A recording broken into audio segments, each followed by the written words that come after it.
ओम शांति। आज बाबा की अव्यक्त मुरली है 17/7/1969 की। आज की मुरली में बाबा अव्यक्त स्थिति प्राप्त करने की युक्तियां, आध्यात्मिक संपदा के प्रबंधन एवं रचयिता के रूप में अपनी जिम्मेदारियों पर गहन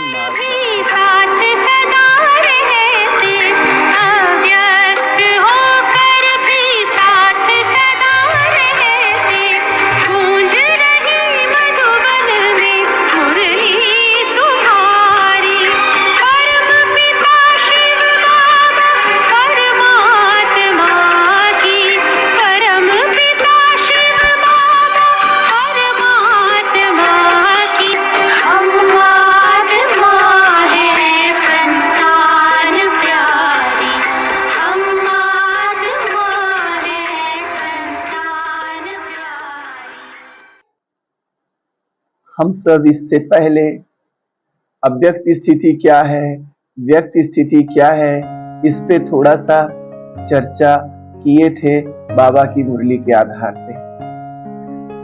और जैसे जैसे देखते हैं कि आगे बढ़ो, रास्ता और साफ होता जाता है, क्लियर होता जाता है, ऐसे से थोड़ा थोड़ा करके रोज अव्यक्त स्थिति क्या है ये बिल्कुल स्पष्ट होती जा रही है। तो आज बाबा ने कहा अव्यक्त स्थिति क्या है, तो उत्तर में बाबा ने बोला कि मनसा, वाचा और कर्मणा तीनों स्टेज पर अव्यक्त होना अव्यक्त स्थिति।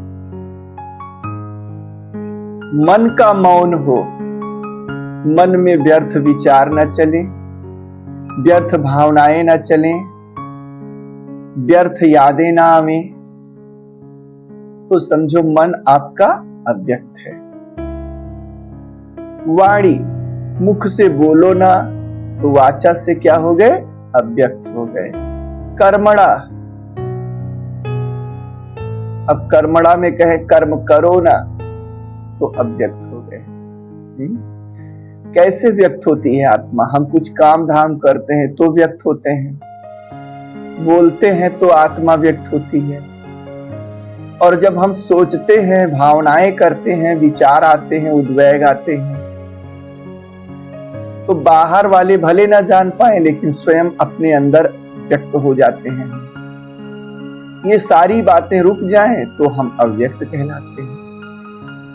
लेकिन अभी इस दुनिया में रहते हुए ऐसा संभव नहीं है कि हम कर्म ना करें, बोल ना बोले, विचार ना करें, भावनाएं ना करें। तो जो एब्सोल्यूट अव्यक्त स्थिति है उसको तो बाबा ने पहले बताया। मन मौन हो जाए, वाणी मौन हो जाए, कर्म समाप्त हो जाए, ऐसी अवस्था को कहेंगे संपूर्ण अव्यक्त अवस्था, एब्सोल्यूट बॉडीलेस स्टेट। लेकिन शरीर में रहते हुए अभी ये तो संभव नहीं है। कर्म तो करना ही पड़ेगा, बोल तो बोलने ही पड़ेंगे, थोड़ा बहुत विचार तो करना ही पड़ेगा। तो बाबा इस प्रकार से जो अव्यक्त अवस्था की बात करते हैं उसके लिए कहते हैं व्यक्त में रहते हुए अव्यक्त, व्यक्त में रहते हुए अव्यक्त अवस्था को प्राप्त करना है। तो उसके लिए क्या करें? मन में अनावश्यक विचार, अनावश्यक भावनाएं, अनावश्यक यादें ना चले, इसको कहेंगे मन का मौन। इस पे हमें तपस्या करनी है। वाणी बोलना तो पड़ेगा ही, लेकिन व्यर्थ बोल, अनावश्यक बोल ना चले। समझो कि आप पैसा खर्च कर रहे हो, जैसे पैसा खर्च करने में क्या होता है, एक एक पैसा खर्च करने में कष्ट होता है, इतना खर्च हो गया। ऐसे बोल पे हो, एक एक बोल हमारे नपे तुले हो, न ज्यादा न कम। तो निश्चित रूप से हमारा 80% जो संवाद है वो खत्म हो जाएगा। 20% ही सार्थक बोल बोलते हैं, बाकी तो सब अनावश्यक ही होते हैं। तो फिर वाणी से हम अव्यक्त हो जाएंगे।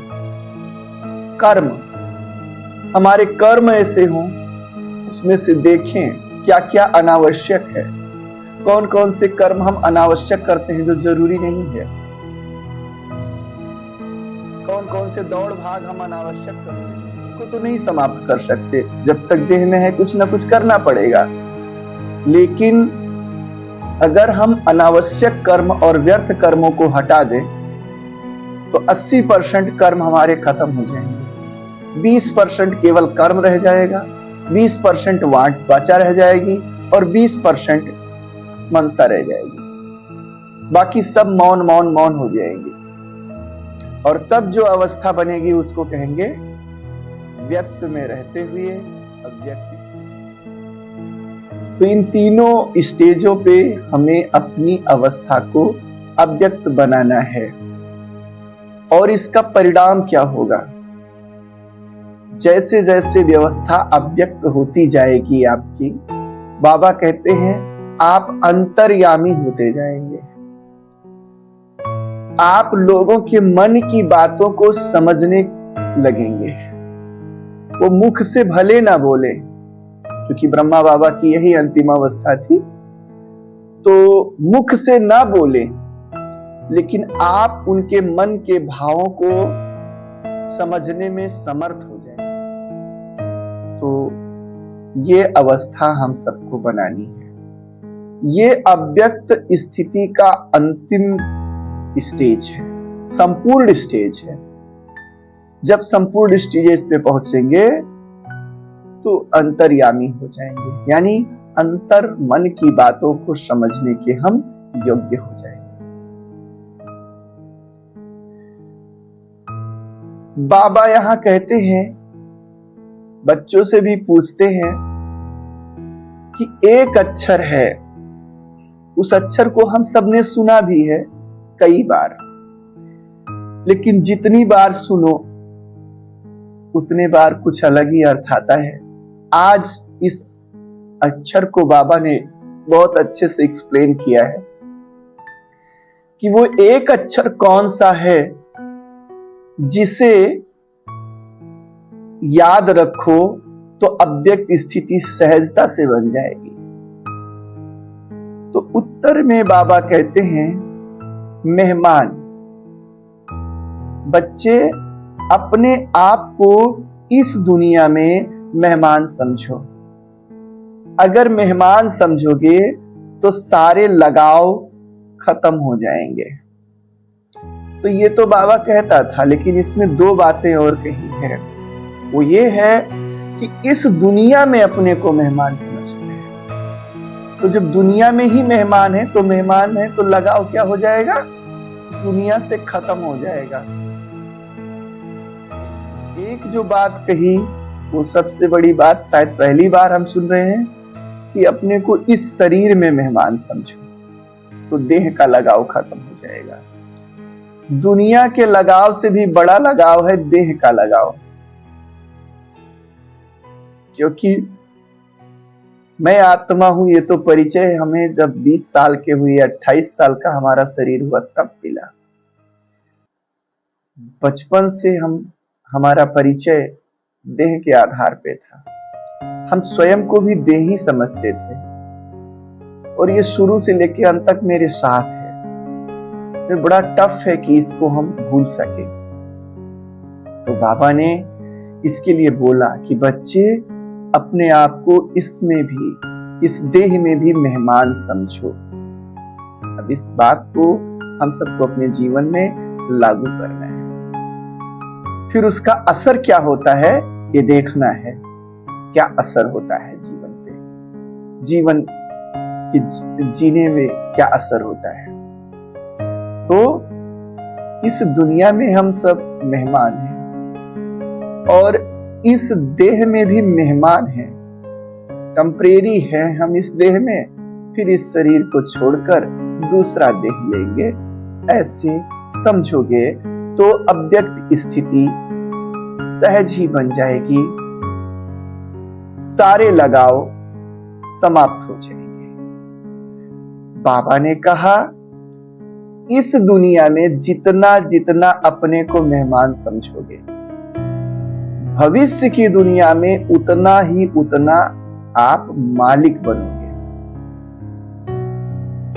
इस दुनिया में अगर मेहमान समझोगे तो आपके अंदर वो क्वालिटीज आ जाएंगी, वो दिव्यताएं आ जाएंगी, वो मालिकपना आ जाएगा, जिससे आप भविष्य की दुनिया में उतने श्रेष्ठ मालिक बनेंगे। तो बाबा कहते हैं अपने को संगम युग पे इस दुनिया में मेहमान समझना है और उस सत्युगी दुनिया का मालिक समझना है। कारण भी बताया कि व्यक्त भाव में जो आप सब रह रहे हैं उसका कारण भी यही है कि अपने को आप मेहमान नहीं समझते, इसलिए अभी देह और देह की दुनिया से लगाव खत्म नहीं हुआ है। जब देह की दुनिया से लगाव नहीं खत्म हुआ है तो जो वस्तु है उनको उनका आप मालिक समझते हो। मैं सेंटर का मालिक हूं, मैं इस गाड़ी का मालिक हूं, मैं इस घर का मालिक हूं समझते हो। और जो आपके अंडर में काम करने वाले भाई बहने हैं उनके पर भी आप मालिकाना अधिकार जताते हो। तो बाबा कहते हैं कि अगर अपने को देह भान में रखते हो तब आप मालिक बन बैठते हो। मालिक बन बैठोगे तो जिसके आप मालिक हो उससे आपका लगाव हो जाएगा। इसलिए अपने आप को मेहमान समझो, मालिक नहीं।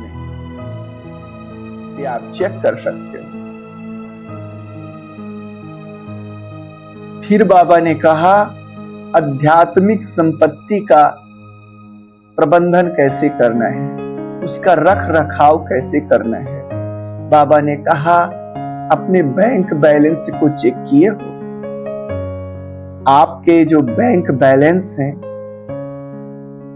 आध्यात्मिक बैंक बैलेंस है, वो कितना है, उससे आप संतुष्ट हो। तो बच्चे उत्तर देते हैं नहीं। उस बैंक में आपने इतना जमा किया है कि स्वयं भी खाओ और दूसरे को भी दे सको।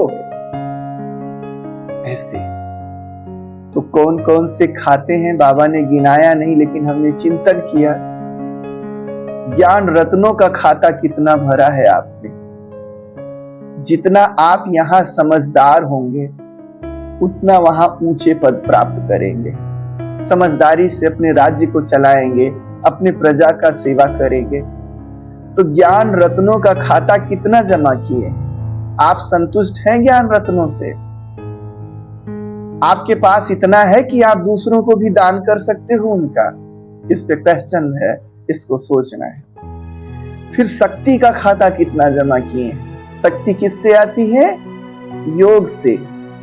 आपने कितना योग की पूंजी जमा किया है कि आप स्वयं शक्तिमान बने हैं और दूसरों को भी शक्तियों का दान दे सकते हैं। फिर है दुआओं का खाता। आपने कितनी सेवाएं की हैं, कितने लोगों की सेवाएं की हैं और कितने लोग आपसे संतुष्ट हुए हैं। ज्ञान सुना के चला आना अलग बात है, लेकिन उससे संतुष्ट कितने हुए, उससे प्रसन्नता कितने लोगों के जीवन में आई। क्योंकि जब वे आपके ज्ञान के द्वारा संतुष्ट होंगे, प्रसन्न होंगे, तब वे आपको क्या देंगे? तब दुआएं देंगे, तब आपका खाता दुआओं का जमा होगा। तो चाहे ज्ञान की सेवा किए हो, चाहे कर्मणा सेवा किए हो, चाहे मनसा सेवा किए हो, उन सेवाओं से कितनी आत्माओं को आपने संतुष्टि दी, प्रसन्नता दी। और उसी के आधार पर आप चेक करो कि उतना आपके दुआओं का खाता जमा हुआ। फिर है नजरों से निहाल करने का खाता। नजरों से निहाल करने का मतलब आपने अपने आचरण से, अपने व्यवहार से कितने लोगों को सुख दिया है, कितने लोगों को ये लगा कि ये तो बिल्कुल देव हैं, ये तो बिल्कुल देवी हैं। कितने लोगों के अंदर आपके जैसा बनने की प्रेरणा आई आपको देखकर। ये हुआ नैनों से निहाल करना। और ये वही कर सकता है जो धारणा मूर्त हो चुका हो, जिसमें दिव्य गुणों की खुशबू आ रही हो। तब लोग उसके जैसा बनना चाहेंगे, प्रेरणा आएगी। तो अगर ये भी चेक करो कि आपके अंदर नैनों से निहाल करने का खाता, दिव्य गुणों की धारणा का खाता कितना है। ये सारी बातें बाबा कह रहे हैं। बाबा कह रहे हैं कि ये जो सारे खाताएं आपने जमा किया है, ये स्वयं के लिए हैं या औरों के लिए भी हैं। जो महान व्यक्ति होते हैं, अच्छे विचार वाले, तो वे अपने लिए तो कमाते ही हैं, प्लस औरों के लिए भी कमाते हैं। कहते चलो ना जमा कर सको तो कम से कम इतना तो जमा करो कि स्वयं संतुष्ट रहो। मान लो आप में सामर्थ्य नहीं है कि आप औरों को भी कमा के खिला सको, तो कम से कम इतना ही जमा कर लो कि आप स्वयं संतुष्ट रहो। क्योंकि आप जान रहे हो यज्ञ में ऐसे भी बहुत हैं जो स्वयं से भी क्या है, असंतुष्ट है, तो वो तो और गिरे दर्जे में पहुंच गए। बाबा ने कहा कि भविष्य सेवा का जो अंतिम दृश्य होगा उसमें यह होगा कि भिखारियों की लाइन लगी रहेगी। कौन से भिखारियों की? आध्यात्मिक भिखारियों की। कोई ज्ञान के लिए, ज्ञान की एक बूंद मिल जाए तो ठीक है, कोई प्रेम की, शक्ति की बूंद मिल जाए, कोई दुआ, कोई कुछ ऐसे। और उस समय आपके पास खजाना नहीं होगा तो आप कहां से देंगे? तो बाबा ऐसे बता रहे हैं कि बच्चे आपको ऐसे करना है। सेवा का लक्ष्य कोई भी आत्मा को असंतुष्ट होकर न जाए। बाबा ने कहा यह सेवा का अंतिम लक्ष्य है। आपका सेवा कहां तक फलीभूत हुआ है, कितने अच्छे सेवाधारी बने, इसकी कसौटी क्या है? ब्रह्मा बाबा, प्रकाश मणि दादी या जितनी भी दादी रहे हैं, ये देखा गया कि उनके संपर्क में कोई भी आत्मा आए, कितनी भी असंतुष्ट आत्मा आए, लेकिन उनके दर्शन मात्र से, उनके दो मीठे बोल से वो संतुष्ट होके जाती थी। इधर रोते रोते आती, इधर हंसते हंसते। इसको कहा जाएगा कि आप अंतिम पड़ाव पे पहुंच चुके हैं। आप सेवा के चरमोत्कर्ष में हैं। आपकी सेवा में क्वालिटी कितनी रही, कितने आए रोते रोते, कितने हंसते हंसते आप से गए संतुष्ट होके। ये ब्रह्मा बाबा में गुण था। और अगर ये गुण आ गया तो संख्या तो अपने आप बढ़ जाएगी, उसकी आपको चिंता नहीं करनी है। बाबा ने आज एक बहुत सुंदर बातें बताई है कि शुरू में तो आप रचना होते हैं, और जब आपके छोटे तैयार हो जाते हैं तो आप क्या हो गए? रचयिता हो गए। शुरू में आप यज्ञ में आए तो आप अभी रचना ही है, लेकिन फिर आपके ज्ञान योग के द्वारा आपकी प्रजा बननी शुरू हो गई, आपसे भी जूनियर्स आने लगे, तो अब आप कि वो रचना हो गए, आप रचयिता हो गए। तो रचयिता की भी जिम्मेदारी होती है। बाबा कहते हैं काश अगर ये मुरली, ये बात सारे आत्मसात कर लें तो यज्ञ, जो बाबा के यज्ञ का किला है, और मजबूत हो जाए। बाबा कहते हैं कि जैसे जब तक बच्चे नहीं होते, कोई पति पत्नी है, अभी नई विवाह हुआ है, शादी हुआ है, तो अभी उनके अपनी कोई रचना नहीं है, तो वो जो भी कुछ कमाते हैं, जो भी कुछ पाते हैं, सब किसके लिए? अपने लिए होता है। उनको चिंता ही नहीं है, अपने लिए खाएं, कमाएं, उड़ाएं, मौज करें। तो बाबा कहते हैं जब तक बच्चे नहीं होते तब तक अपने लिए कमाई होती है। और जब बच्चे हो जाते हैं उसी दिन से त्याग शुरू हो जाता है। उसी दिन से फिर वो माँ बाप अपनी रचना के लिए सोचते हैं, इसको पढ़ाना है, इसको लिखाना है, इनको ये करना है, इनके लिए कपड़ा लाना है, बाद में अपने लिए, पहले उनके लिए। बाबा कहते हैं रचना हो जाने पर उसका भी ध्यान रखना पड़ता है, अपना भी ध्यान रखना पड़ता है और उसका भी ध्यान रखना पड़ता है। अब अपनी रचना का ध्यान रखो, ये 69 में बाबा ने बोला है कि जब तक ब्रह्मा बाबा थे तो आपसे बड़े तो वो थे, तो जितने सब थे बच्चे थे, तुम रचना थे खुद। अब वो चले गए, अब सत्ता तुम्हारे हाथ में आ गई, तो अब जो है वो तुम्हारे रचना हो गए और तुम रचयिता हो गए। किसी सेंटर्स पे जब तक आप हैं, आपसे जूनियर्स नहीं आए, तब तक आप रचना है, आप अपना कमाओ, खाओ, पियो, अपना ध्यान रखो। लेकिन अगर आपने किसी छोटी बहन को रचा, छोटे भाई को रचा, किसी को भी रचा, यहां तक कि जो समर्पित हैं वो, और या फिर जो घर गृहस्थ से आने वाले हैं वो भी हमारी रचना है, तो हम उनका ख्याल कितना रखते हैं। अब दोनों का ख्याल रखना पड़ेगा।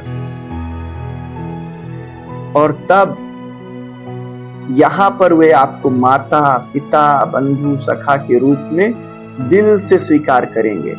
और यही संस्कार फिर सत्युगी संसार में जाएगा, वहां आप राजा बनेंगे, वे आपके राज अधिकारी, राज परिवार के बनेंगे या प्रजा बनेंगे, और वहां पे वे भी आपको माता पिता के रूप में स्वीकार करेंगे। ये संस्कार यहां का जाएगा। अगर आप में यहाँ खींचातानी है तो वहां आप द्वापर में राजा बनेंगे, वे द्वापर में प्रजा बनेंगे। ना आप में वो पिता वाला गुण रहेगा, ना उनमें वो बच्चे वाला गुण रहेगा, वहां भी खींचातानी रहेगी। आज ये कितनी ऊंची बात बाबा बता रहे। दूसरा बाबा ने कहा जितनी बड़ी रचना उतना बड़ा राज्य।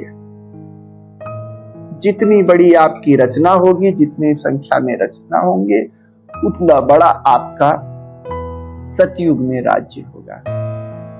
तो बहुतों ने सोचा रचना तो बड़ी चाहिए, तो बाबा ने फिर पटक दिया उठा के।